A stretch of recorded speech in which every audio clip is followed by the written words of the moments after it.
And then the Black River that Molly was talking about, one word, Floyd, if not higher than Floyd levels.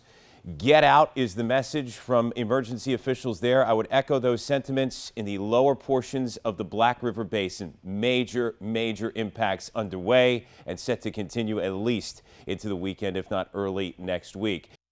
That information from our chief meteorologist Gannon Medwick back in October came 4 days after Hurricane Matthew hit. The Weather Service had posted a river flood warning for the Black River Basin, getting life-saving information out to people who live along the river. Forecasters and emergency management directors can see when rivers rise and fall, and they use instruments that you pass by every day. Bryce McClenny spends a lot of his days fishing. He's not trying to catch bass, no, he's trolling for information. Today, he's measuring how much water is moving on the Waccamaw River in Columbus County. The U.S. Geological Survey has watched the river level here since 1939. They used low-tech equipment in years past. Now, it's a high-tech gauge system attached to this bridge on Highway 130.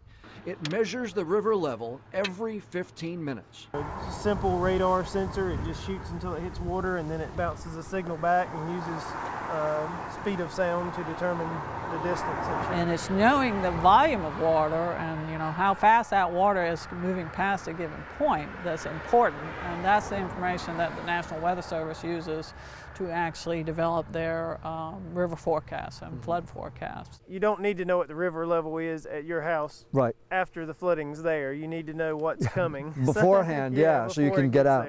So you can protect your property and yourself. The USGS has 260 of these gauges across North Carolina, but none in Brunswick County. County officials hope to use state money to get one. It costs about $15,000 to put one in.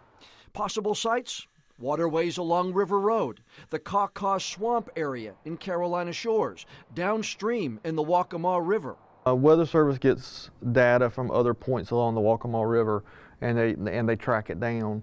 But if we could know what's going on in our county, they could give us more accurate information about when it's cresting here and what we can expect. This spot along the Black River and Highway 210 is the priority spot to put a river gauge here in Pender County, and I'll show you why.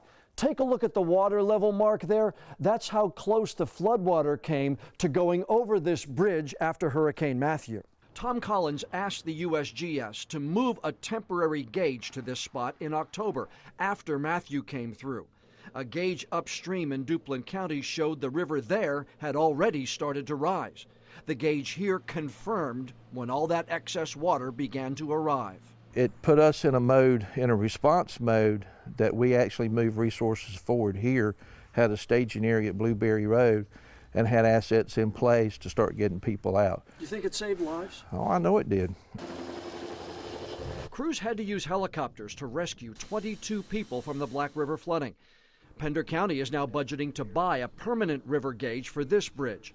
There's already one in the county watching the Northeast Cape Fear. Let's put it this way, it's very cheap insurance, very. $15,000 in the whole scheme of our county budgets and county budgets throughout this region. It's a very low cost considering what we're doing. The USGS partners with towns and cities, even companies, to install these gauges. Data flows in around the clock. On days that are good for fishing and on days that are much worse. Now, we mentioned that the National Weather Service accesses and uses the information from those gauges. State emergency management and local directors like Tom Collins use it too. Now, you can access it through this interactive website the USGS has. You can sign up and even get text messages sent right to your mobile phone when a river level, say at the Waccamaw River in Freeland, reaches a certain level. They'll send you a text message. It's great for people who own property or have family nearby where one of these gauges are located. We have links to get to that service and a link to this map where you can see all the sites. It's available to you right now on WECT.com. Fran?